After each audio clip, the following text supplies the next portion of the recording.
Then hello and welcome everyone to a webinar titled Getting Published, Tips from the Acquisitions Team at the University of Press of Colorado and the University of Wyoming Press. I'm Scott Hinkle. I am the director of the Wyoming Institute for Humanities Research, and I am one of the editorial committee members of the new University of Wyoming Press, which we are so happy is up and launched. Yay! A quick shout out to the other members of the University of Wyoming Press editorial committee, who are Marcel Kornfeld, David Kruger, and Renee Legrade. And a giant thanks to Dean Ivan Gates and the team at the University of Wyoming Libraries, who generously support the University of Wyoming Press. So I will turn it over now to the acquisition staff at the press. Please, everyone, help me to welcome the acquisition staff at the new University of Wyoming Press.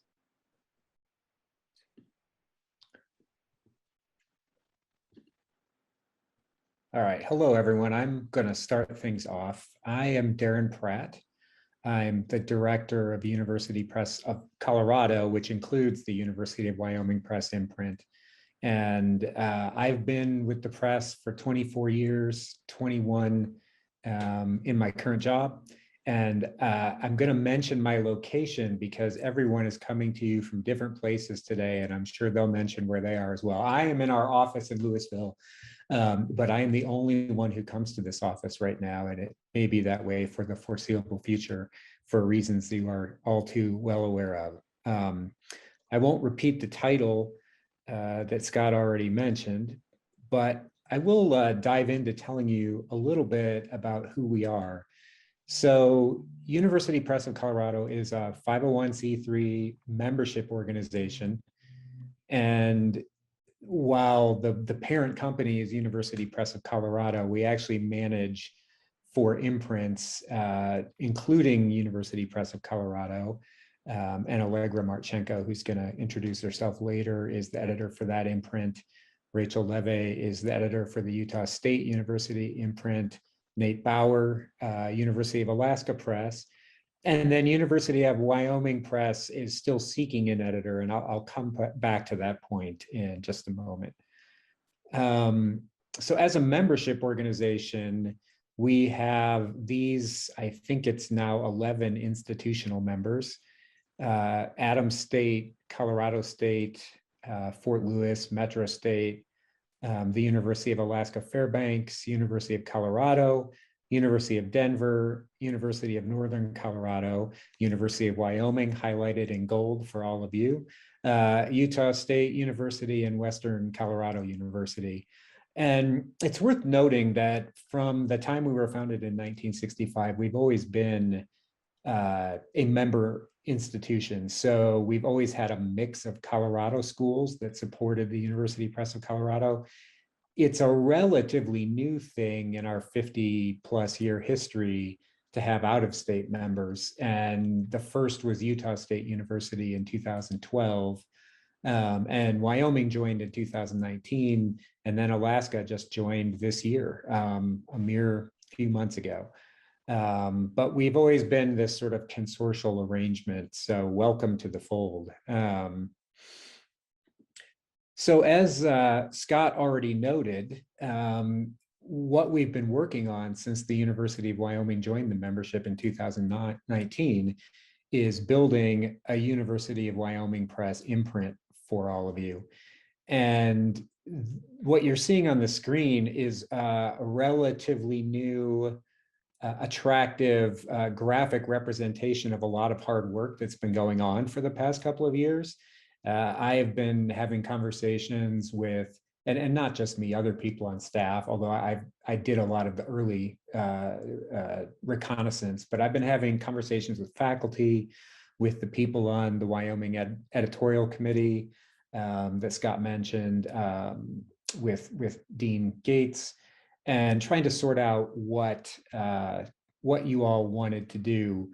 And we've sorted that out. And actually, if you go to our website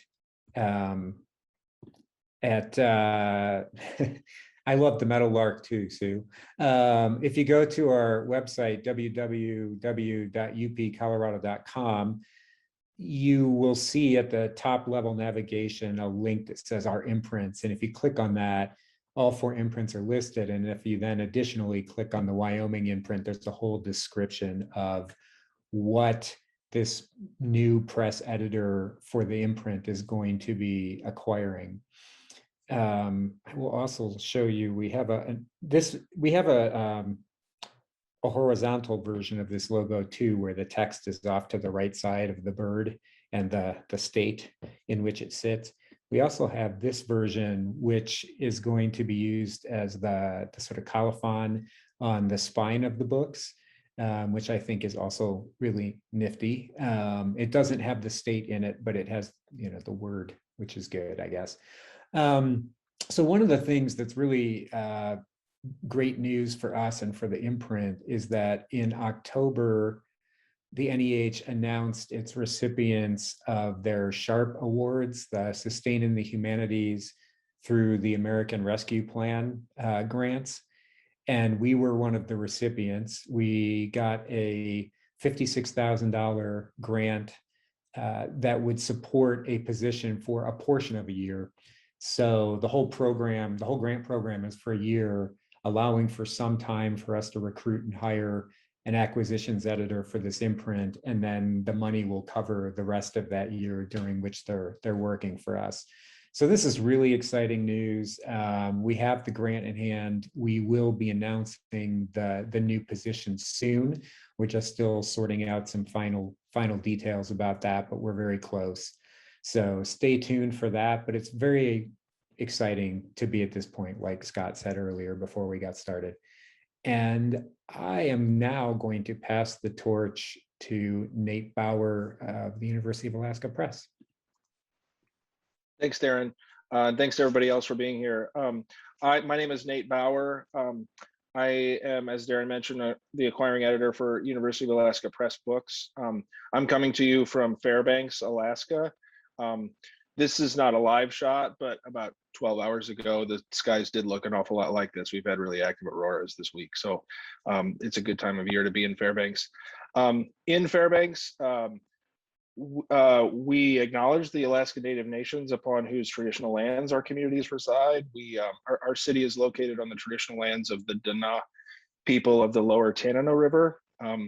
We cherish the land on which we live and depend, and we honor and respect the people who came before us and who are still here. I am here to, my function, I think, is to be a bit of a hype man for prospective authors. I think I can confidently say that everybody watching this or in attendance, I think I'm confident that everybody has at least one book in them, perhaps for some of you, many more. I think for many of the books that we publish as an imprint and as a scholarly press at large, where these books begin is in the form of a dissertation. I think it's important to acknowledge and to point out some of the differences between a dissertation, where a book might begin and the final product. So we've outlined some of those for you here. I think that my formal education is in English and also in rhetoric and composition. So I'm a John Dewey devotee, and I think about academic disciplines, many of them as conversations. I think about metaphor, and I think about the metaphor of a conversation. And so I think that for many academics and for many researchers, I think a book project begins in a conversation, and the dissertation is an important part of that conversation. And so the conversation that's represented by the dissertation is not exactly the same as the one that the final book represents. Some important differences are that the conversation of the dissertation is as a smaller group. I think the audience is different. I think that the audience for the dissertation is a committee or a department. I think the objective is different also. The goal of a dissertation is to achieve a degree and a credential, and not to publish a book. So I think it's important to consider that. I think that the audience of the dissertation, as I mentioned, is more focused on the discipline itself, while a book, I think, expands on that. And so it's important to keep in mind, a wider and more expansive audience for a book. And I think that another important difference, another part of that transition from dissertation to book full-length manuscript is the revision. And you can move on there. Revision is a huge part of publishing. It's a huge part of the publishing process. Again, I think about revision as another stage of this academic conversation. I think that the scholarship itself, represented in the dissertation, can change a lot. I think scholarship obviously changes in some cases fairly rapidly, and so acknowledging the shifts within those academic conversations surrounding your research and your work, I think is important to keep an eye on. How the trends are changing. I think length, in addition, a dissertation can be either longer or shorter than what a typical book project looks like, and so I think we're just pointing out that we target books at the 60 to 90,000 word range. Again, sometimes that might mean expanding, sometimes that might mean limiting compared to your dissertation. And then I think also language is an important consideration. Obviously, when having a conversation, I think that acknowledging, recognizing where your work fits within the sort of larger published academic conversation is important. And I think that can definitely make a difference when it comes to the language and the terminology and the lexicon used in your work. You can move on, Darrin. There are obviously many thousands of people who have and teams who have engaged in the transitioning from a dissertation to a published book, and as a result, there are models and templates, and there's important research and important writing on this very topic. And so, again, moving back to sort of encouraging people here to think about and to move from the dissertation to the book, there's just a lot of resources, I think, that are incredibly useful and incredibly helpful. And some of them are listed here. It seems like, thankfully, there are kind of new either editions or new versions of these resources that appear every few years, as you can tell from the books listed here. And so I just we're here as resources for anybody in the audience who wants to think about a dissertation to book process, and also these resources here, the published books, can help out a great deal. So thanks for your time, and I will pass it along to my colleague Allegra. Hello, everyone. My name is Allegra Martschenko, and I'm the acquisitions editor for the University Press of Colorado imprint.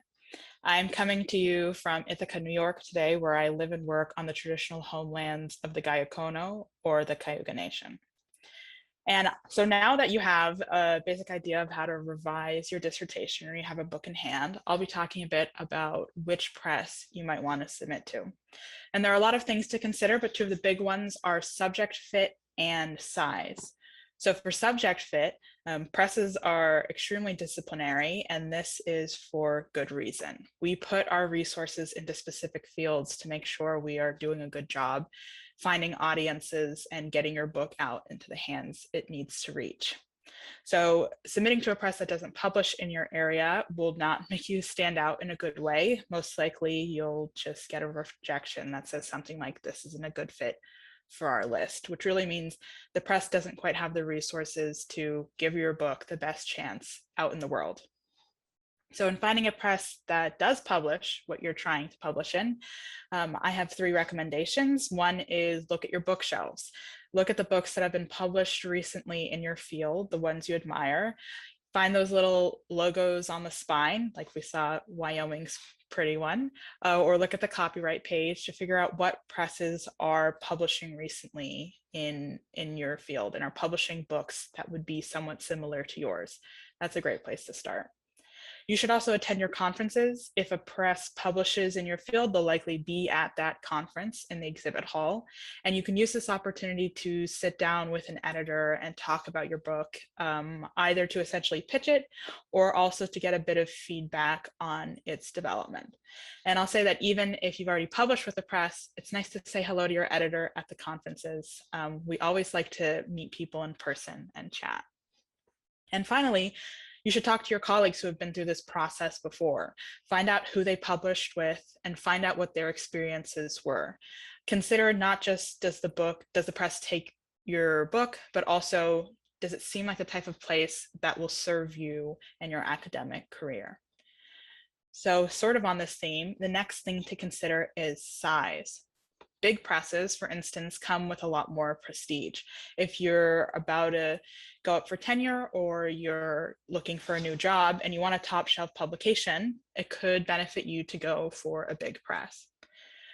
These big presses tend to be a little bit slower and to have longer pipelines, which means they're accepting books for years out, and can be a little less flexible if something happens and you need to move your book around in the pipeline, whether it's to get a closer publication date or you need page proof sooner for your tenure committee or something like that. Versus smaller mid-sized presses can be a lot more responsive to timeliness needs and can have a bit more flexibility in working with you to work with your institution for whatever reason you might have. And smaller presses can also be more involved in author expectations, talking you through the process and operating not just as a traffic guide who's moving your book through a long pipeline, but someone who's really involved in mentoring you as an academic and in putting the best book out into the world. And I've included on this slide a link to the Association of University Presses membership list, which is a good starting point for just seeing what's out there. But again, you should think about fit and think about what you need your press to do for you. Next slide, please. So once you've chosen a few presses, you'll likely go out to them with a proposal. And the number one thing I can recommend is to check each individual press's guidelines and follow them very closely. Things will likely differ slightly from press to press, but a standard book proposal usually includes a clear and concise description of your book and its notable features, a table of contents, including a brief description for each chapter, an estimated word count, estimated number of illustrations, tables, appendices, etc., a realistic analysis of the expected audience, competing books, and a brief explanation of the uniqueness of your book, a realistic date when the manuscript will be completed, a CV, and a sample chapter. And how these are put together, how these are sent to a press can vary. So whether it's you're emailing a general email or you're finding the specific editor you think will be a fit and emailing them, or whether you're like us and the press has a submission portal to go through. If you have questions about how to do things, it's a good idea to get in touch via the general email so that you are more likely to get things right the first time. And this is another area where you should ask around, ask your colleagues for their proposals so you can see what they did, and ask them to review yours as well, just to make sure you're presenting your book in the best possible light. This doesn't have to be a solitary endeavor, and editors aren't going to be stuck to hard and fast rules. We see a lot of variations in how things are submitted, but it's good to, as best you can, give whatever the press is asking for. Next slide. I think it's back one. So when to send this proposal? Not too early, because what if a publisher says yes and you're still too far out? You should be able to send your full manuscript within a year and preferably sooner. And this is because the closer you are to having that full manuscript, the closer you are to knowing your real argument post-revision. We all know that when we're writing something, new scholarship comes out that changes the way we're framing the book, or new ideas occur to us along the way. And whatever book you've pitched to your publisher with a proposal, you don't eventually want to be submitting a book that's entirely different. You would essentially be starting over with your editor who agreed to one thing and got another. And you don't want to essentially have gotten a yes on a proposal and submit something so different that the press itself doesn't really publish it. Also, if you wait a few years in between, your editor might have moved presses, etc. So you want to be able to send your full manuscript sooner rather than later, so that that the conversation you had with your publisher is still fresh in their mind. And you also don't want to send it too late, because if a publisher says no, you will need to go to different presses. You should have a sense of possible publishers before you're ready to send, so that you can keep it moving quickly. If you're on some sort of tenure clock, or you're under some other sort of deadline, you don't want to wait until the last moment and then be desperate to publish your book within a year. Realistically, from the time that you're sending in a full manuscript, it's usually at minimum 18 months before you might possibly see it within covers. So it's a good idea to understand the long time span of publishing and submit your proposal and get started on this process when you know that you know what you need from the process, from your editor, and from your book. Sending the full manuscript is just the first of many steps. Peer review can take months. Your book will have to be, your book will likely go through revisions based on peer review, etc. So you want to be in a good place to be able to send your book in, and if you get a rejection, to keep moving along to the next publisher. And that's it for me, so I'll turn it over to Rachel.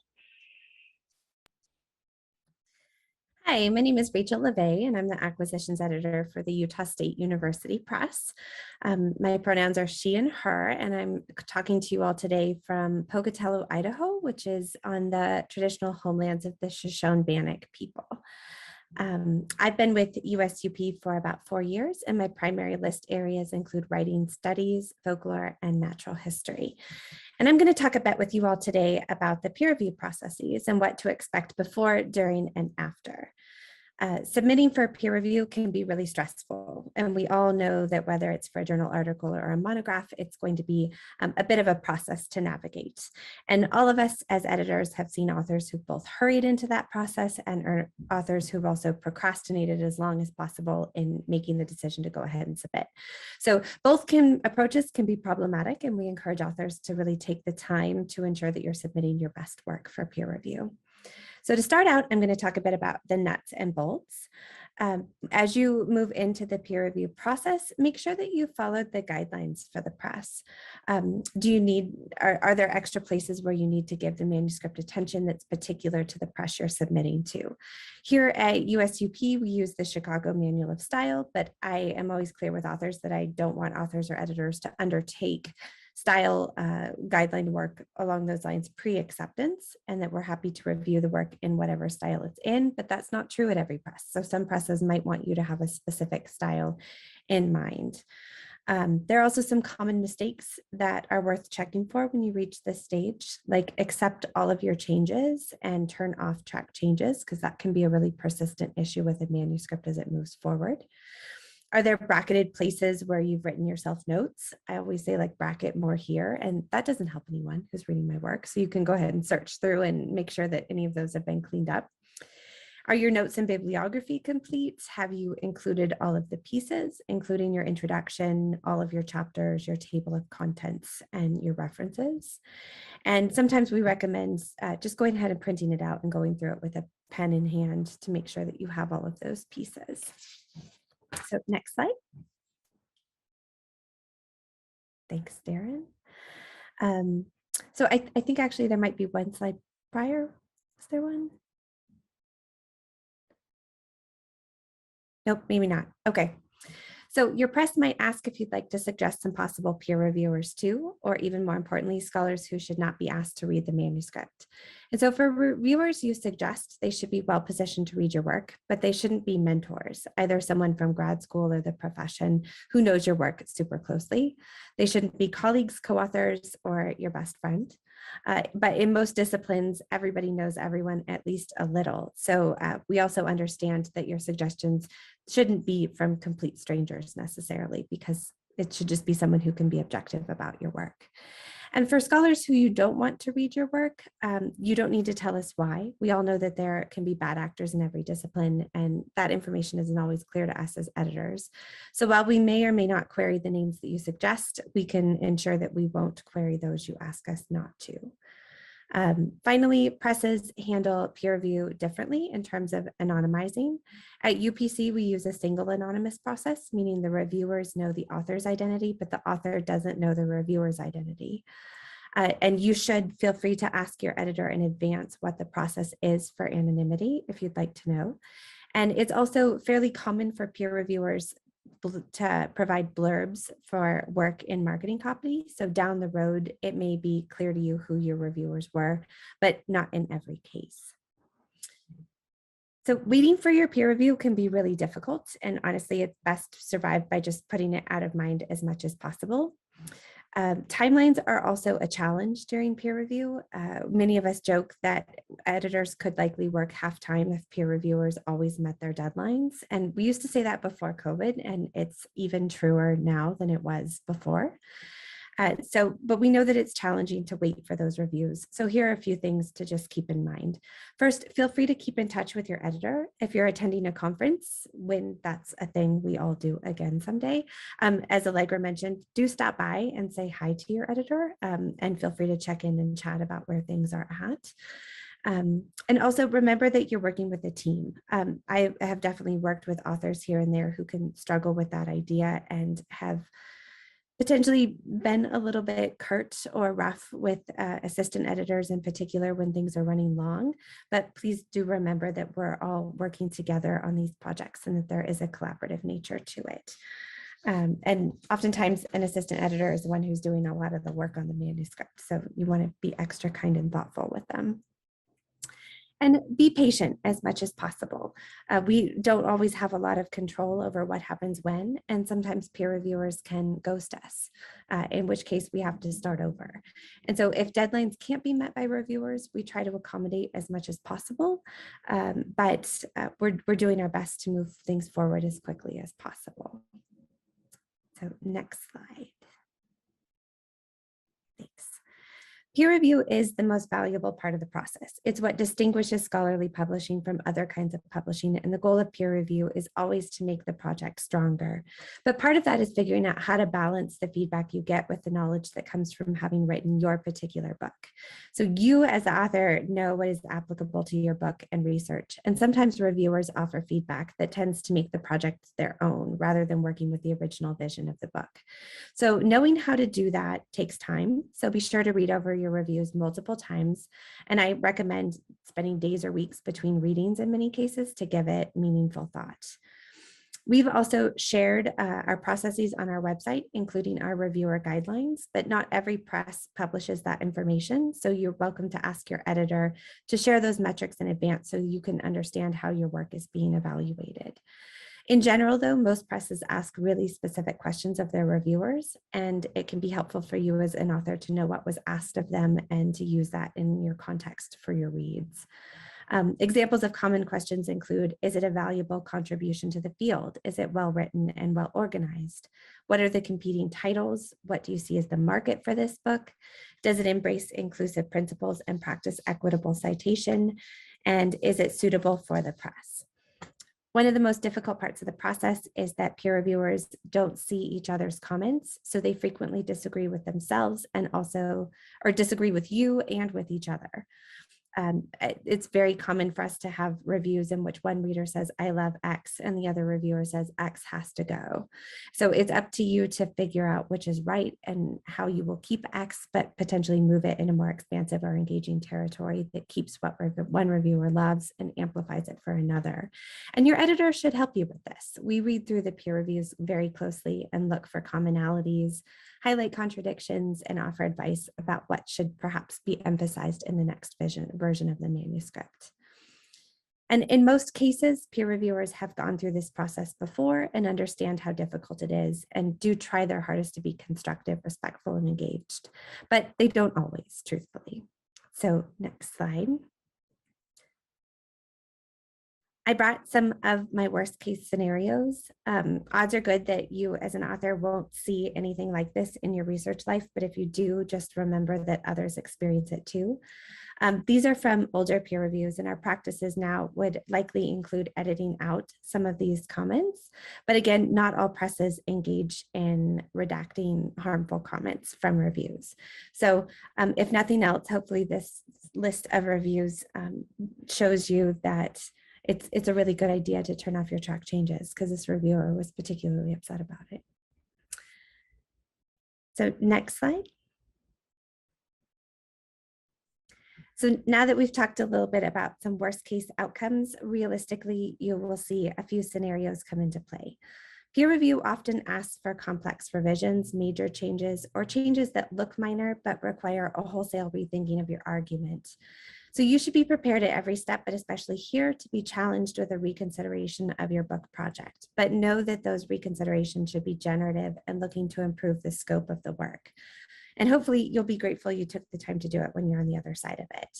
It's important for authors to remember that peer review isn't a list of things to be checked off, but rather a process to be worked through. And it's also okay to push back against peer review in places. This is a process that should make your work stronger. And frankly, not every peer reviewer offers feedback that functions in that way. So sometimes it can be inappropriate, hostile, or engage in bad behavior. And your editor should redact those harmful comments and work with you to present reviews that offer constructive and generative feedback, even if the outcome is a no from your publisher. So if you don't encounter an editor who wants to work with you in those meaningful ways, you might want to consider other editors or publishers who are positioned to support your work. My biggest advice about the peer review process is that it's not a stage to be rushed through. Take your time and be sure you're doing the work as best as you can, as thoroughly as you can, and in ways that will strengthen rather than weaken your work. If you hurry through this process, you might end up needing additional rounds of peer review, which can take substantially longer than the initial time to review would have taken. So the next slide, please. So the outcomes from peer review, you might be told no, that your book just isn't a good fit for the press. And in this case, you'll want to start over. And as hard as this is, it's crucial not to burn bridges with your editor or publisher. You might want to take your peer reviews to a new press so that the publisher at the other press can see how you've engaged with the peer review process and what changes you might have made. And you might also want to come back to a publisher for your next project. Sometimes peer review illuminates that the fit just isn't right, but it might well be for the next book project. You also might be told maybe that the peer review could be inconclusive and the editor might ask for basically a revise and resubmit. And this can be a moment where you might want to think about if you really want to undertake the revisions being asked of you, and you should be honest with yourself about what you want from the book project. Is the fit right? Do you think that the peer reviewers are asking for a different project than what you've written? It's important for authors to remember that you have agency throughout the peer review process. And in a best case scenario, you might also be told, yes, the press might give you a firm commitment via a contract offer or a tentative commitment, like we'd like to see revisions for a second round of peer review, or we'd like to see a second version for internal review. And be realistic about everything at this stage, when you can get a revised manuscript in and what you plan to revise. It's important not to overstate what you might want to revise, because the manuscript should pretty closely match what your goals and objectives are coming out of the peer review process. So that's a quick look at what to expect from peer review. And I think we're ready for Q&A. Oh, and I've actually got a couple of links here, one to our reviewer guidelines and checklist, and another to our publication processes, both of which can be found on our website if you'd like more information about these. And I'll just jump in and say that I will send Scott a PDF of the presentation to share with all of you after. So you don't necessarily need to jot all this down right this moment, but I'll leave it up for a second as we open it up to questions in either the chat or the Q&A.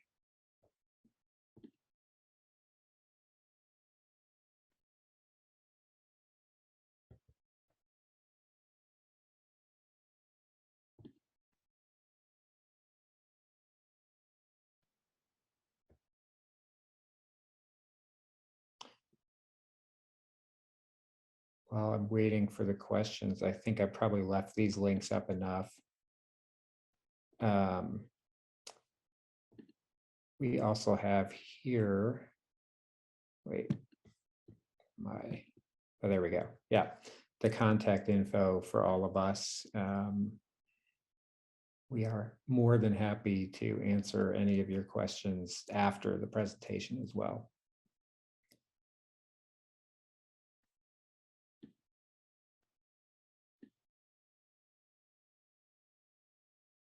I don't see any questions yet, but Rachel, I just wanted to make an observation. Now there's a question, and I'll get back to it in a second.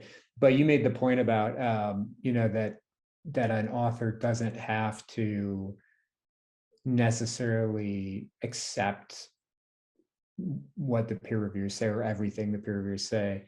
And you mentioned particularly like very, very critical reviews or bad behavior in the reviews. But I think that statement applies even if it's a perfectly reasonably written and ethical review. I mean, the reality is that you're the only one who can write your book, and you're going to have other faculty who may just see the entire project in a different way. And, presses, well, at least our press, I think in general, isn't going to try to force you to do something you don't want to do. And that's part of that process of weighing exactly where the peer reviews fit with your objectives. So. Yeah, I often, when talking with authors at this stage of the process, remind them that peer review offers a lot of opportunities to engage and re-engage with your own ideas and scholarship, but it should strengthen your work, not shift your work to someone else's point of view. And we all read things with our own lens, and it's not uncommon for peer reviewers to read a manuscript and think, wow, I would have done X with this. But if you weren't doing X, it's okay to push back and recognize the vision of the manuscript that you brought to bear in the work, and continue to center that. All right, so here's a question for the three of you from the attendees. This is from Joy.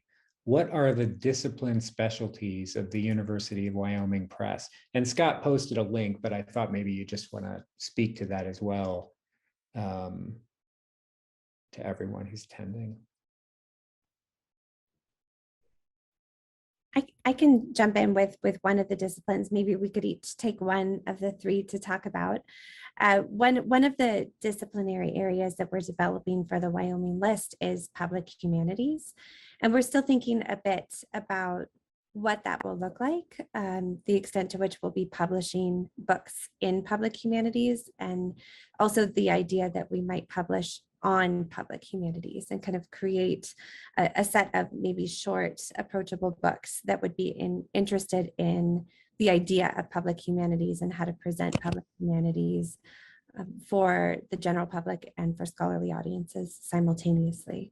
Kind of thinking along the lines of the series from West Virginia University Press that's looking at teaching and learning in higher education. That's kind of a meta approach to it. So public humanities and the specific way in which we engage with that is still a bit open as we're looking for the editor to fill this position.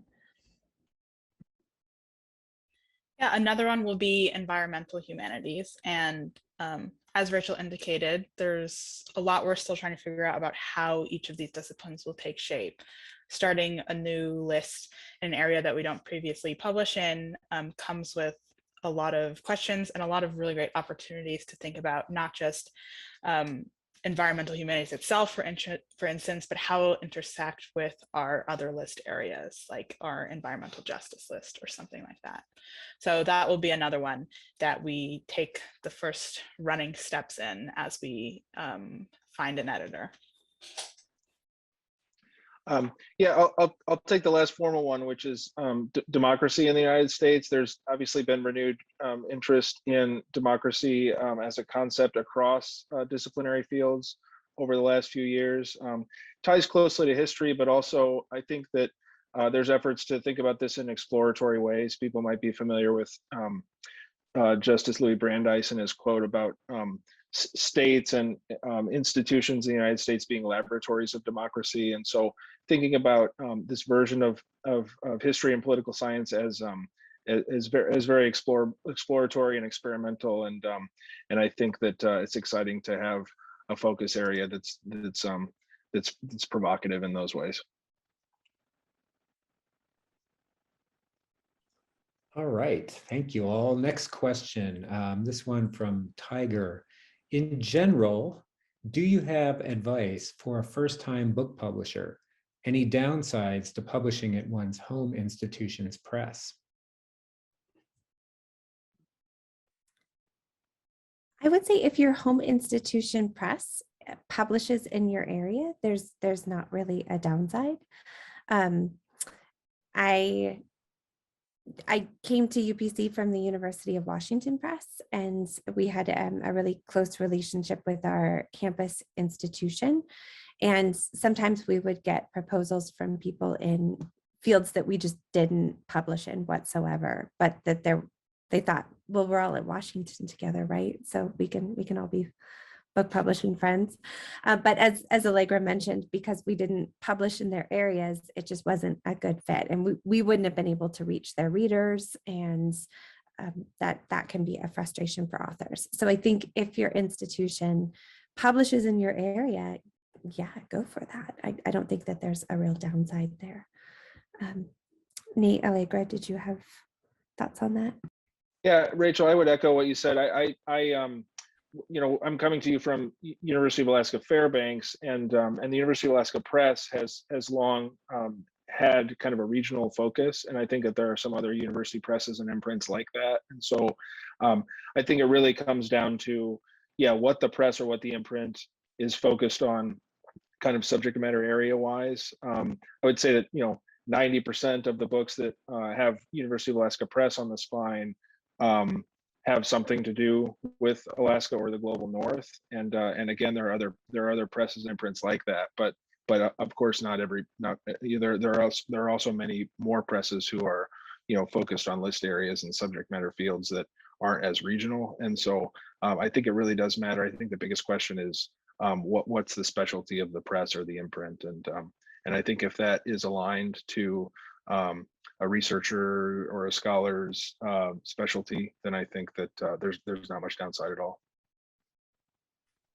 I'll also add, in terms of advice, that I think you should look not just for, as I mentioned, what a press is publishing, but what they can offer authors in a more personal sense. So if it's your first time publishing a book, you may very well need an editor who gets a little bit more involved, who can walk you through the peer review process, who's really interested in talking about the shapes a book might take, etc.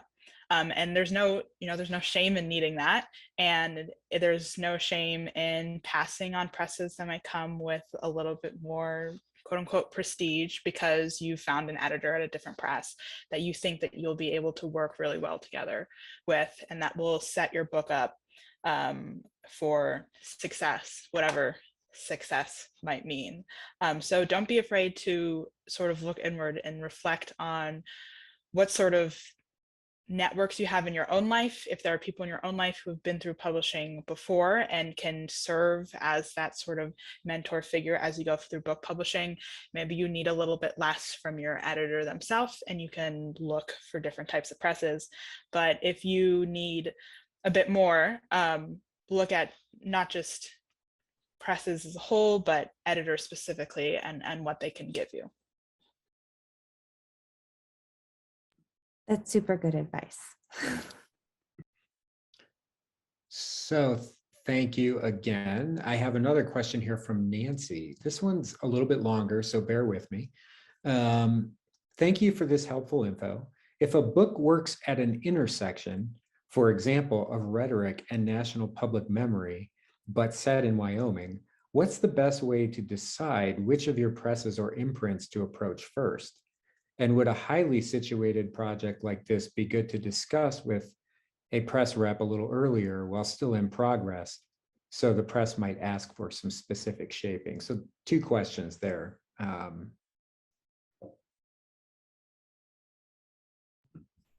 feel like I keep answering first, and I don't need to. So Nate, Allegra, if I was going to say something because it mentioned rhetoric, but okay, I will do that. So we actually work together pretty closely and collaboratively, and it's really common for us to get a proposal that might straddle one imprint or another. So in general, I recommend submitting to the list area that most closely fits the audience you expect will read that book. And you can acknowledge that it might also fit in other list areas in your cover letter. And we will have that conversation on our end about where we see it fitting best and which editor might be most well situated to take that work on. I know, for example, like I've had a number of projects that are rhetoric, but also environment. And Allegra and I have conversations about, this feels more rhetoric to me. Do you agree? And sometimes we switch projects, pass something over to the other of us. And I am always happy to field queries before the proposal stage, especially in the writing studies area, where many of the contacts are folks I've worked with as reviewers or as authors for a long time. They oftentimes will get in touch with kind of a pre-proposal check-in of like, hey, here's just an idea I'm thinking about. Does this seem like it would be a good fit for you once I get to the proposal stage? And I always welcome that contact in those early discussions. So my sense of the second question is that, yeah, it's always fine to reach out and ask for some thoughts and advice, even before a project is really ready for the proposal stage. Rachel, we keep letting you go first because you answer so well. I mean, what Rachel said essentially, and I want to really reiterate the second part, which is that you shouldn't be afraid to go up to press reps and ask if they might be interested in your project and how it might be shaped. I mean, this is a good thing to do at conferences when you can essentially just pop from booth to booth, asking people what they might think. But this is also just a good thing to do generally over email. If there's a general email, you can email and say, I have a book that straddles these two intersections, which editor might be a good fit for it. I've seen lots of those and I've answered lots of those just to help out. Like Rachel said, we are a very collaborative press. I've only worked at presses really where if a project didn't fit you, you'd send it on to another editor, it might fit.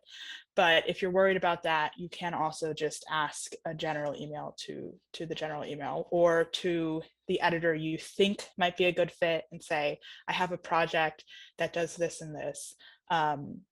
I'd like to talk about it more with you, or is there a different editor at the press that might be a better fit for this, etc. Yeah, and just to also to emphasize that our lines of communication, our channels of communication are open. I think especially for anybody within any of our member institutions, we consider these relationships special ones. And so if there are questions, follow-up questions after the presentation or about specific projects, curious about publishing in any of the imprints represented here or other presses elsewhere, I think that we're eager and enthusiastic about pointing people in the right direction. And we are a pretty informal group. Like, genuinely, you shouldn't worry about emailing us. Like, anyone who's in this space, like, just reach out at any time, and we'll be happy to share our thoughts. And if your work isn't a good fit for any of our imprints, which is possible because there's tons of publishing areas, we can also help you think about where it is a good fit for. I think 9 out of 10 proposals that I get that end up as rejections, I'm telling them you should be talking to these publishers and sending along a list of other university presses that might be a good fit. So you won't end up with a hostile response, I promise. We have a few more questions here. Another one from Joy. This one's pretty straightforward. Do you publish in any languages other than English? I'll volunteer. I at the University of Alaska Press, we have a pretty strong history of publishing bilingual texts and Alaska Native texts. We have an Uppbeat dictionary that's proven very useful and popular here in the state and elsewhere. Our anthropology books, we've got a pretty strong track record of publishing bilingual Yupik anthropology texts, and others too. So it's an important part of the mission of the university here and of the press to highlight and to emphasize the importance of Alaska Native language revitalization. There are other institutions at the University of Alaska that also have that focus, but in terms of publications, I think the University of Alaska Press, it's definitely been a main part of our recent history.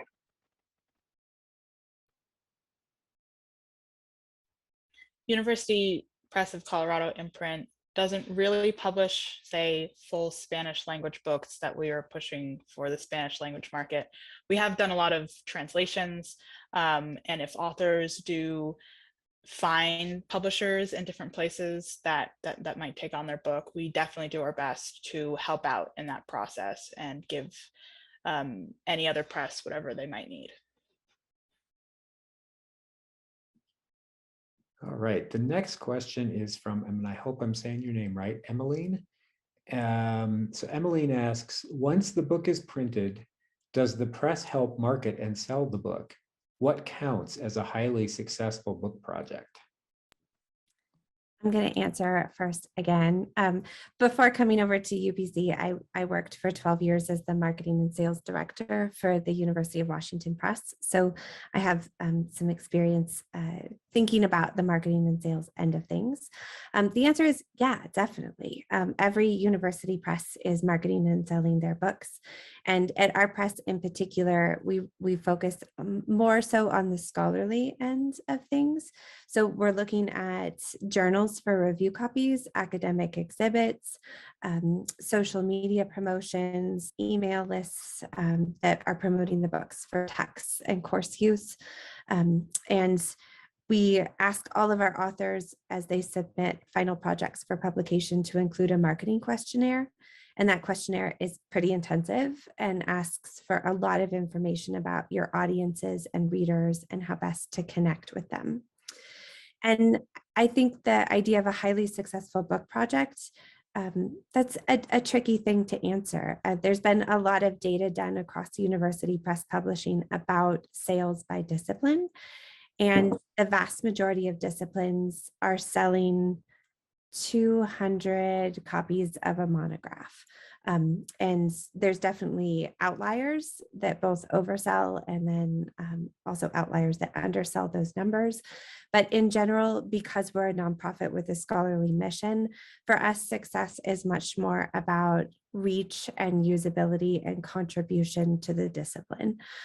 So we tend to be less focused on the number of copies sold than on the impact to the discipline, which is like a non-answer, but that I'm still gonna say that's my answer.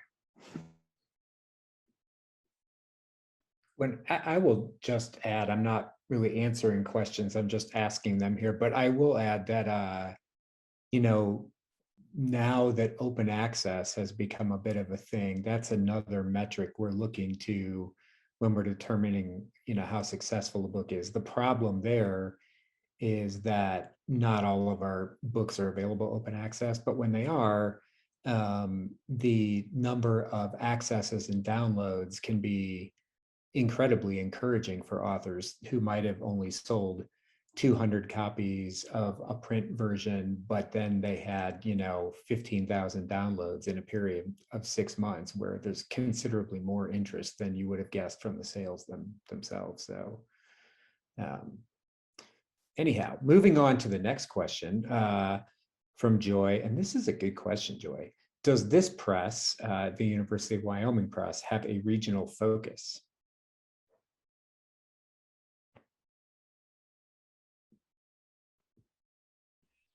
I'll try.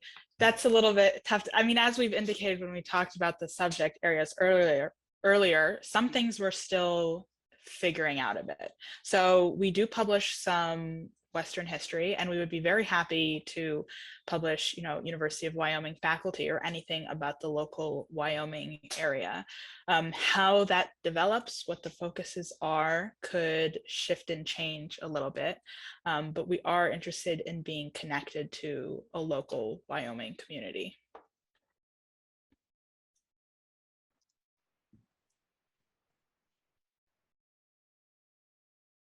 I think that's a good answer. So Scott asked a question. Would you please talk about how a UW faculty author could approach the press and what that process would look like? I mean, I think we've talked about it a little bit, but maybe more just like, I mean, he hasn't said this, I'm saying this, but like talking about like the submission page on our website and the submit button and all of that good stuff.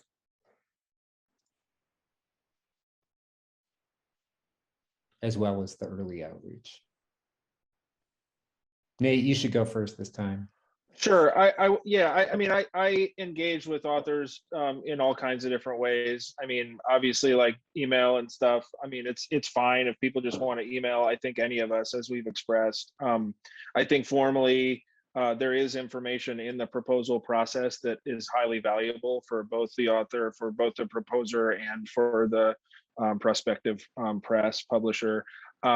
So I encourage people to try that as an exercise. You know, the proposal process is important, and it's certainly where I think the most effective book projects tend to come through, like those steps. But I like to tell people that I don't want that to be an obstacle. I think that and there's certainly a lot of communication that can happen before that proposal ever occurs. As we've outlined a little bit. And so I'm happy to communicate with people, and I think we're all happy to communicate with people before, during, and after those formal processes, and to help things along and to answer questions and to provide any guidance that we have. In a slightly more nuts and bolts way, if you go to upcolorado.com, we have a nice little bar on our menu that says publish with us. And there are a few tabs underneath it: submissions, author materials, and publication process. So if you go to submissions, you will get a bit more information, and it will eventually take us to our portal where you'll choose things like the discipline area, and you can attach a cover letter or proposal, and that will get sent to one of us, who will then get in contact with you. And I also want to highlight our publication processes tab, which contains an overview of the timelines for the entire process and the entire process. So you understand what sort of response times we have to proposals, the sort of timelines we're looking at for peer reviews, what comes after peer review, so on and so forth. Oh, and our emails are in the About Us section if you don't want to look around the PDF. So if you go to About Us Staff, actually, is that it? About Us Contact Us. Sorry about that. You can find all of our emails. You know, we should probably merge those two pages somehow. And if you're scared of the submission portal, you can just email it all straight to us. I think I probably get about, I don't know, more than 50% of my submissions come directly by email rather than through the portal. So it's all fine. It gets there.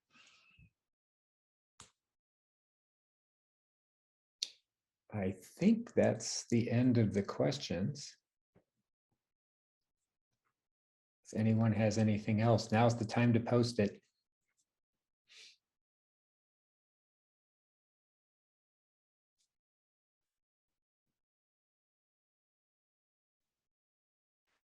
Then thank you.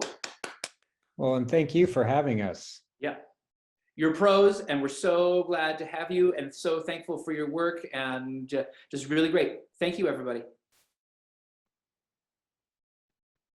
You're welcome. Thank you all. Thank you.